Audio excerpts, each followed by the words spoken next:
This is Marketing Jam, a show featuring the brightest minds in marketing. Brought to you by Canada Post. Head to canadapost.ca/insight podcast for ideas to add value to your marketing. Well, I want to welcome everyone to the next episode of Marketing Jam. I'm very excited to welcome you here. And of course, huge thank you to Canada Post for supporting our show, sponsoring our show, believing in our show. And if you haven't gotten your copy of Insight Magazine yet, now is a good time as ever to subscribe to Insight Magazine. You can have it sent to your home, sent to your office, sent to anywhere that you think is helpful, even sent to your clients to get them excited about some of the most interesting mail campaigns, digital campaigns happening around the world, some incredible knowledge bombs that are in here put out by some of the best thought leaders when it comes to marketing. So, and of course, the coolest thing about it is every time they come out, it's got a different cover, a unique experience, and to see what people are doing with print is always inspiring. So without further ado, I want to welcome you, Ian, to the show. Thank you. Coming from Harry Rosen. But let's start off. Tell us what you're wearing right now. I don't know, what do you got going on? Well, it's my home quarantine outfit, and I've been flexing my vest game pretty strong lately. So I'm wearing a Brunello Cucinelli vest. Yes. I still find a way to wear a pocket square. Yes. We do great work with a brand called Maurizio Baldassari. They are out of area called the Brera in Milan, and that's the blue shirt I'm wearing. And you can't go wrong. We have this jean brand called Page. The jeans are like the stretchiest things in the world, so very good for your quarantine to still feel a little bit dressed up.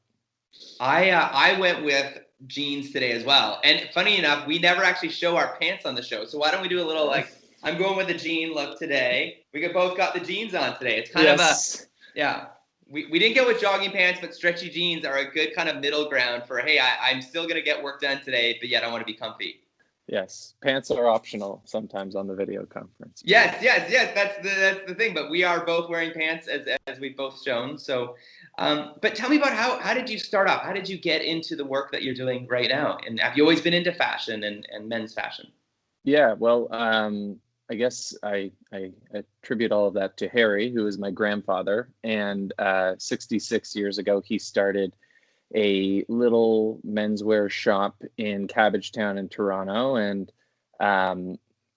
he built one customer at a time, focused a little bit more on more fashion forward looks, which now you would think would be quite dated, but more boxy shoulders that was hip and fashionable for the denizens on Bay Street in Toronto.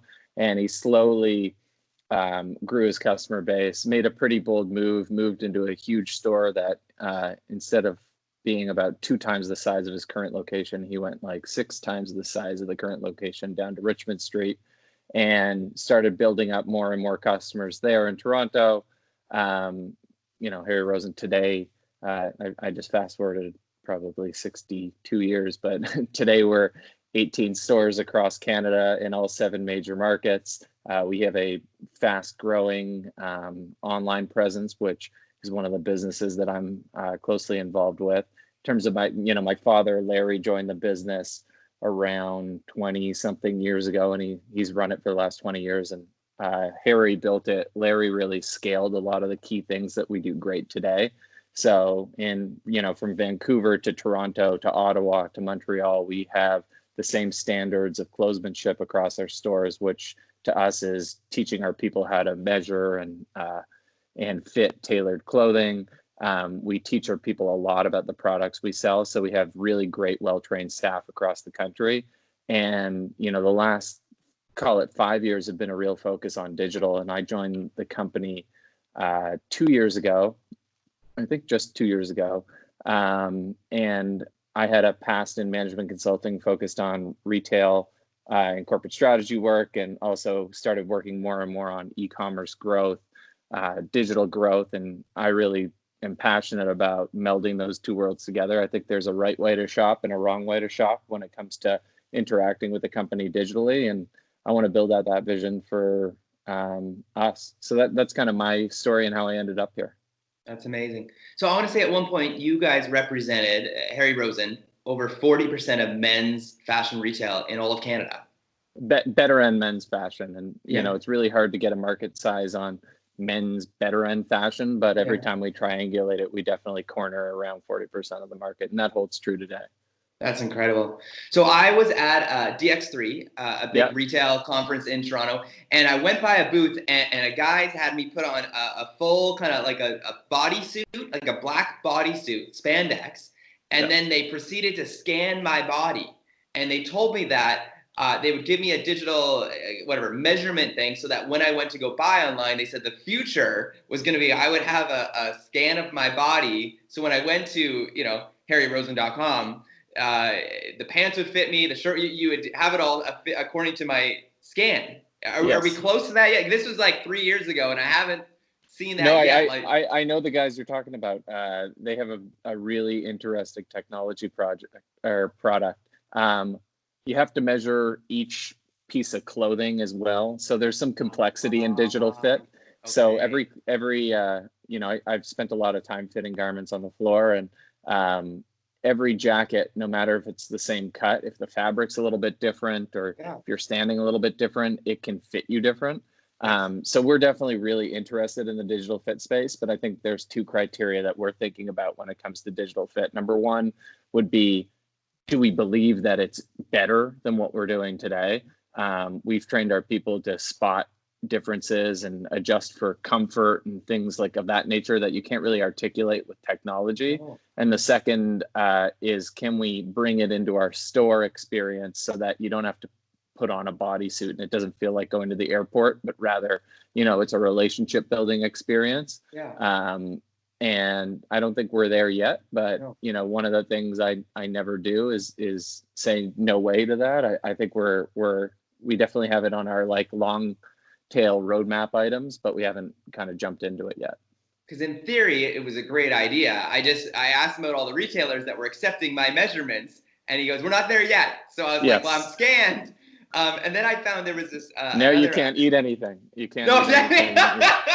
My body has definitely changed in the last few years. I've been working on my dad bod here, so I found another app that scanned my body. Again, it was a men's clothing retailer, but I had to put my iPhone on against the wall, and it somehow scanned me. But then, even with that, there was another retailer. I physically went to the store. They measured me, and then I could order stuff using those measurements. But again, I like what you said. Every time a shirt would come or pants would come, depending on the fabric or the style of the shirt or style of pants, it fit awkwardly.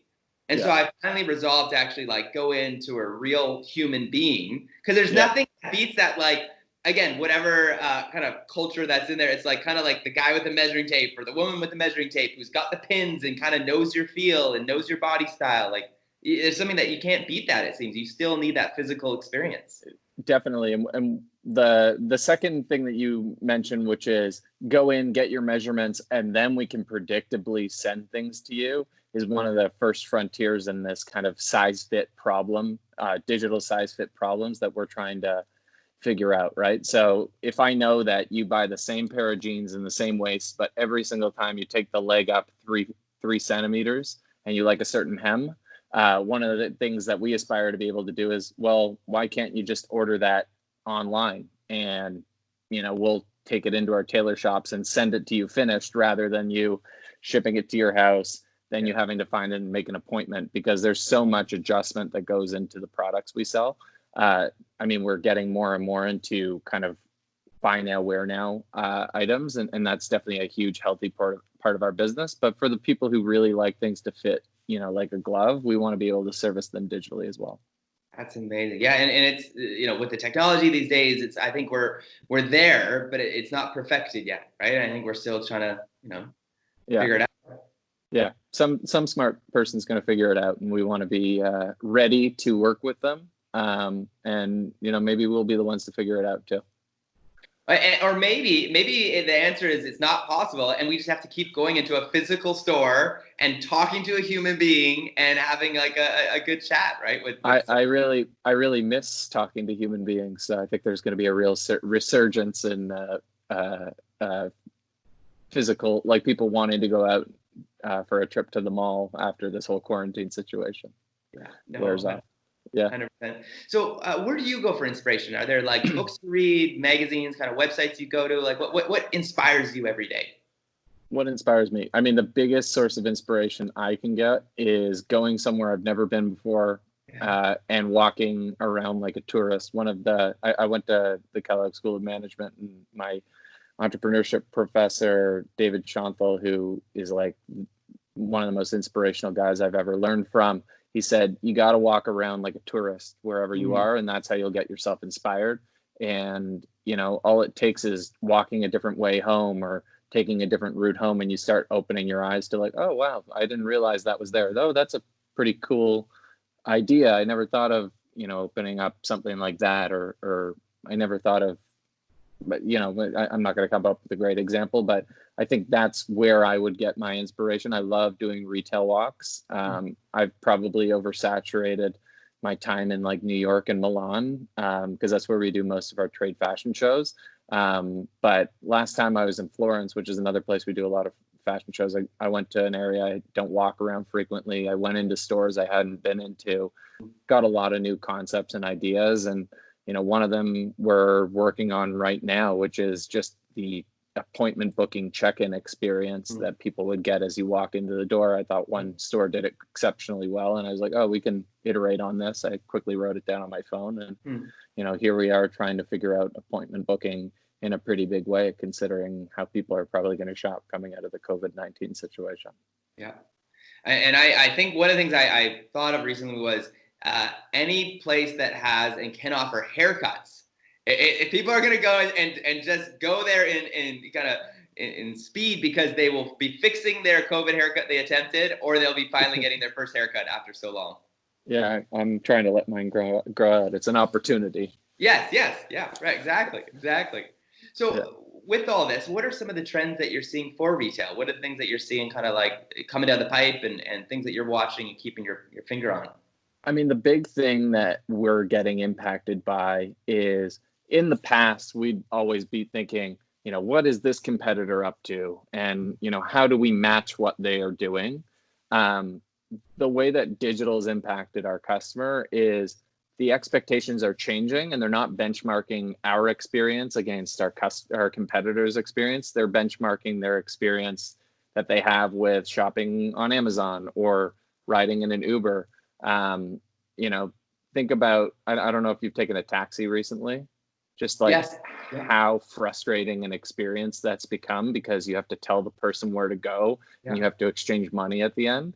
You're conditioned now to say, wow, I really love when I don't have to talk to somebody and I don't have to tell them where to go and direct them at the last route, or, you know, the last mile, and I don't have to worry about paying them at the end, and does their credit card machine work? And that's the most frustrating. You know? Or when I say I want to pay with credit card, and they're like, oh, and they make this noise and they pull out their machine.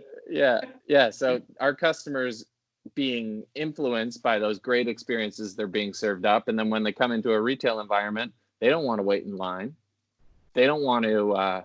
They don't want to have to explain, hey, here's who I am and here's what I've bought before. So they've been doing a lot of work on exposing customer purchase history, so that if a client walks into any one of our stores, somebody can say, hey, do you mind if I look up you know, what you've bought in the past, so I have a better understanding of your sizing and fit, and, you know, that I can make sure that I'm tailoring this experience to you. And that's huge, you know, made huge impact on the way that we're able to service people across stores. So that's exciting.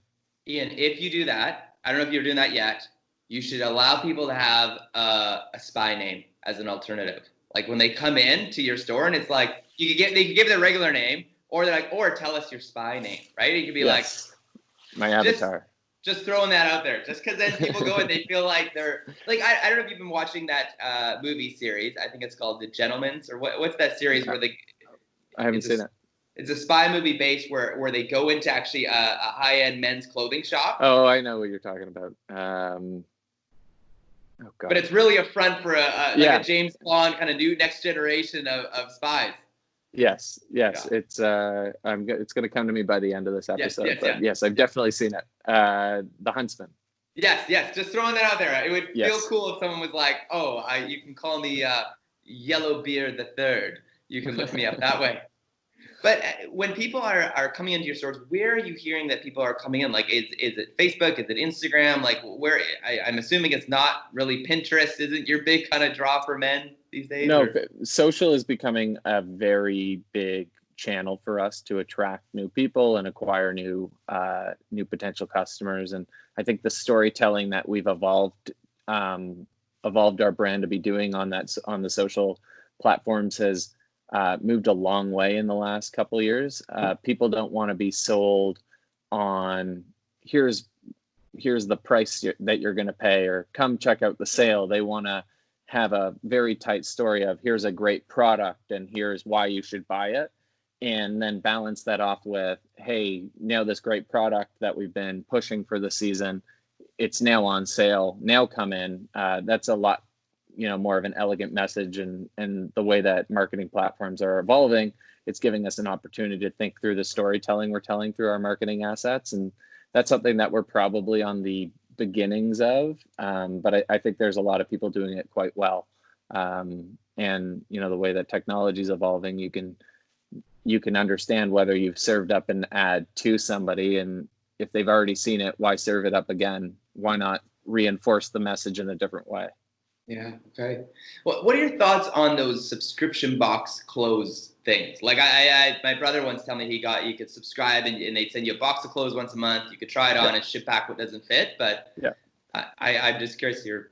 I think the business model has been challenged in many different places. I think that the best people out there are intervening before they ship. So asking the customer to confirm, hey, do you want this stuff? Yeah. Rather than shipping it off and letting it be a great surprise, but them saying, I don't need this, I don't need this.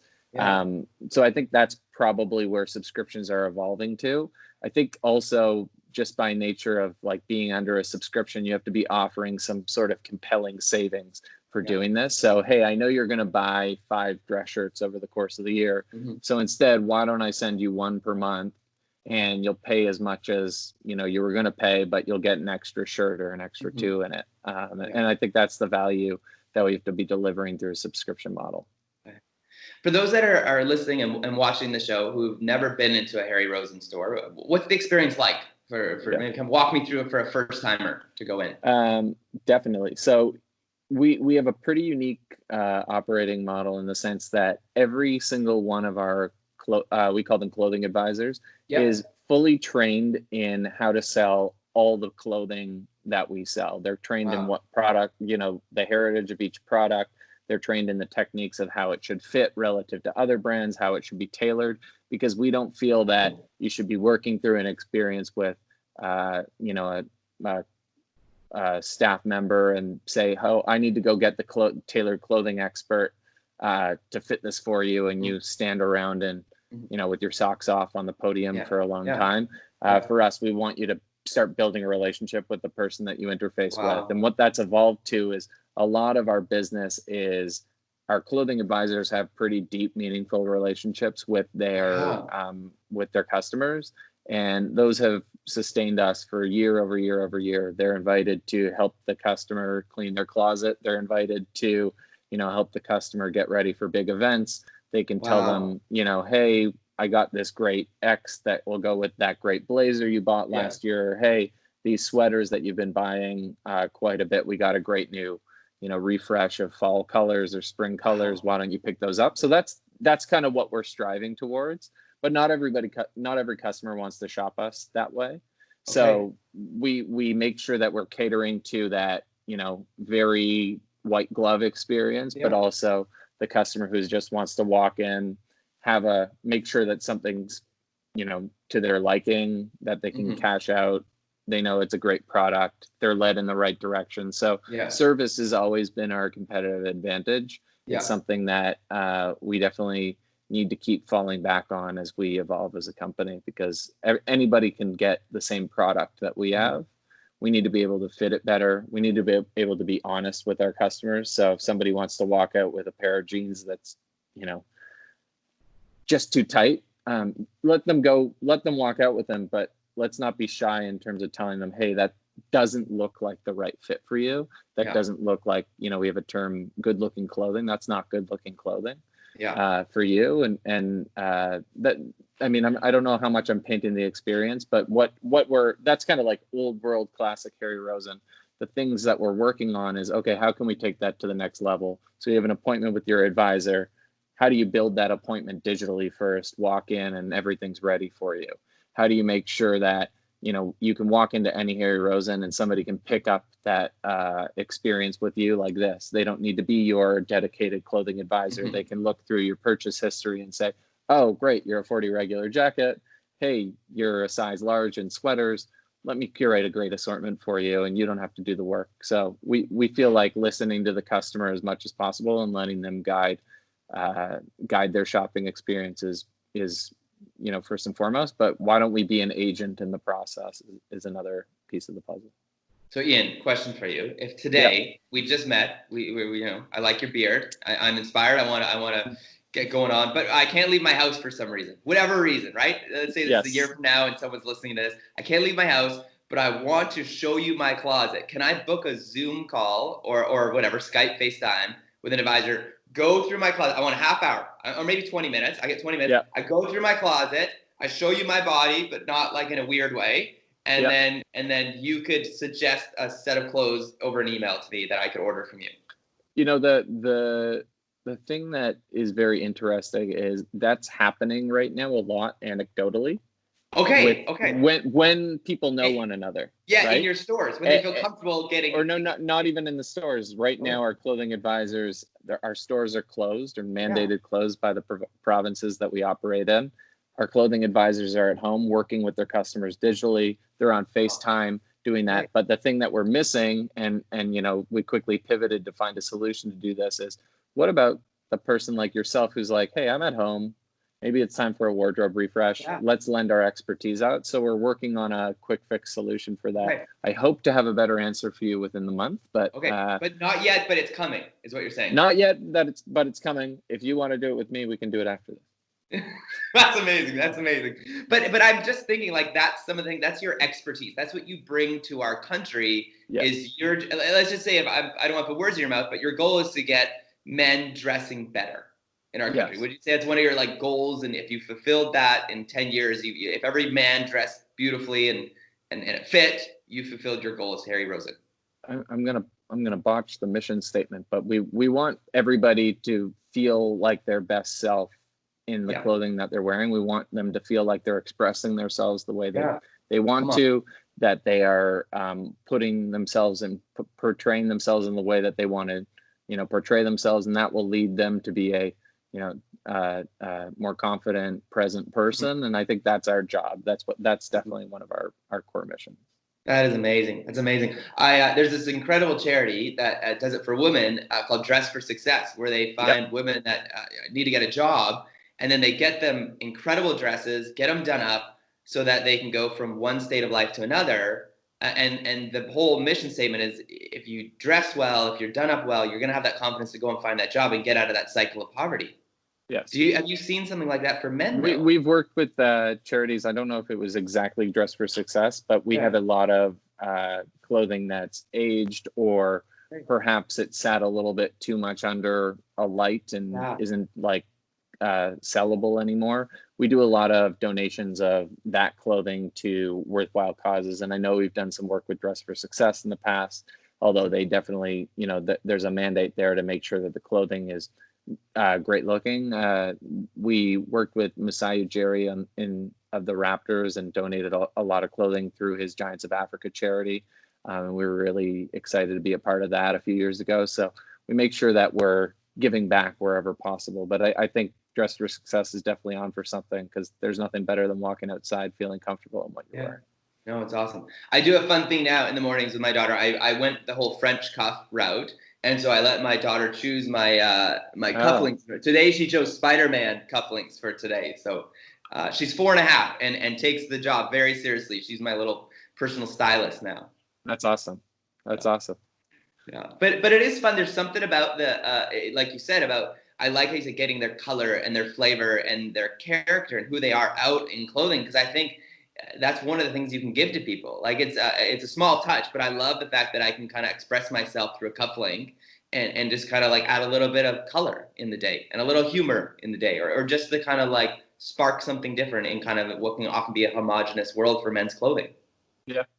Yeah, it's a great way to express yourself. I think that's why people fell in love with happy socks or colorful socks, which I don't think are as much of a trend right now, but people really love the fact that they could, in a very subtle way, express the fact that there's a little bit more to them than, a gray suit. Yeah. And we definitely saw a big spike in those 3 or 4 years ago. It's probably still going. Do you think Justin Trudeau helped with that? Possibly, yes. Possibly. I fell in love with the stance socks because they have a thick version. They have a thick sock because my feet get cold, but yet they're colorful and bizarre and funky every day. Yeah. So, no, I'm a big fan. So, those that have never been to Harry Rosen, if they go online right now, they can shop and they can buy online. And how do they figure out their sizes at the moment? Because there's lots of options out there, but is it self-measuring, or what do you say they should do? So there's 3 avenues. We have pretty detailed size fit guides online that would walk a customer through, you're a size 9.5 American. That means you're a size 42 in European sizing. And that means, if you wanted to see it in UK, we can translate all of those sizes. We do allow you to see your purchase history, so you know what you bought in the past and how you can correlate to that. We also set up each one of our clothing advisors to sell and curate assortments for people digitally, and drop that into kind of an inbox of sorts on their online experience. It's in beta right now, but what we would allow the clothing advisor to filter down on is, hey, Mr. Smith, you're a size 9. You're looking for a size 9 sneaker, right? A blue clean sneaker. Here, let me filter down to all the blue clean sneakers we have. I'm going to load those into a cart for you, or a pre-cart, and you can decide which ones are good for you after you look at the details, etc. I know that they're available in your size, or I'll communicate that ahead of time. What we want to get to, obviously, is an advisor setting the size for you. That's one of the huge impediments to conversion online, is knowing whether it's going to fit. The second, the kind of last piece is the customer would guess. And on an area like tailored clothing, where you're not going to walk away with if you buy a suit online, which we do a pretty good suit business online, we want to make sure that you get that suit fitted to you, whether it's through our tailor shops or you have the right information. So we have a pretty big post-purchase marketing campaign that goes out, educates somebody on, hey, you just bought a suit, here's what's available to you. We feel like, you should be bringing it in, getting it marked up by us. But if not, here are kind of the key measurements and pieces of the garment that I'd be looking to fix or adjust. So here's a question for you, and maybe this will come from a lot of men who are listening out there, and maybe others as well. It's that is there a list somewhere of as a man, as an adult man? Let's just go with this. As an adult man who has a job where he has to interact with people, is there like a list, like kind of like what should you bring when you're camping? Like I've seen that list before, right? Or what do you need when you're gonna make a spaghetti dinner? Right? Here's a recipe list. Is there a list of, like, as an adult male who's working in business, these are the clothes that you need for work week and weekend? I think has anyone made that? I mean, we've made that list 15 times, but then business dress evolves again, right? Yeah. We have great video content on our website, and we've sent out many content pieces about the work wardrobe. I think we do a seasonal magazine, and I think 2 seasons ago we really focused on like the new workwear, which can range. Some people are in a startup environment and don't need to wear anything tailored. And frankly, we're not a suit store anymore. My grandfather started a made-to-measure suit shop, and we've evolved to become a place where men can buy great clothing. And even your shoe options are awesome, man. You got some great shoes. We've evolved from a category perspective too. So we're looking to reinforce the fact that, hey, we sell suits and we continue to do them. And whenever you need us for that, we're here. But we're also trying to reinforce, hey, we actually get what you're going through as a young professional day in, day out. I don't need to wear a blazer, but maybe I want to wear a cardigan or some sort of sweater to layer, or a layering piece. Maybe I don't want to wear a t-shirt. So how can I elevate my look a little bit when it comes to my workwear, even in like a startup environment? Everything that you're wearing says a lot about who you are, no matter what work environment you're in. And I think that's the fun evolution in fashion that's happening right now, is we're trying to be there as a resource, and we probably need to redo that piece now for everybody working at home, right? Yeah.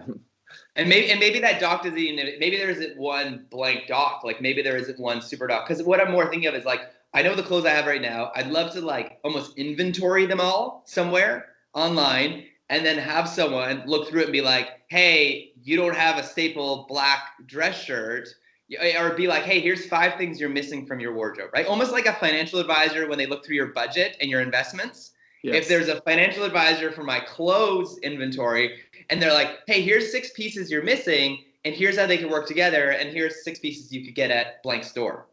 Yeah, we definitely, depending on what you're going for, we could create that list for anyone. We used to have that list of, a man needs 4 suits. He needs a plain navy suit, a plain gray suit, a patterned suit, and another suit and a blazer. Like, we had that as kind of the fundamentals. But the truth is, that's not what, men are dressing differently, and we have to present that problem differently. So one of the things that we train our clothing advisors on now is, how do you get a lot of mileage out of something? So how can I coach you to buy a great layering piece that you can wear dressed up, dressed down? And if you look through the content that we're producing these days, a lot of it's focused on versatility, because, let's take a rain jacket, for example. Maybe you want a rain jacket that'll look great over a suit, that'll look great with a pair of jeans on the weekend, and you don't want to have 2 rain jackets. So how can we articulate to you that you're going to get good mileage out of this? And that's, I think, becoming the new way that men are thinking about putting their wardrobe together, right?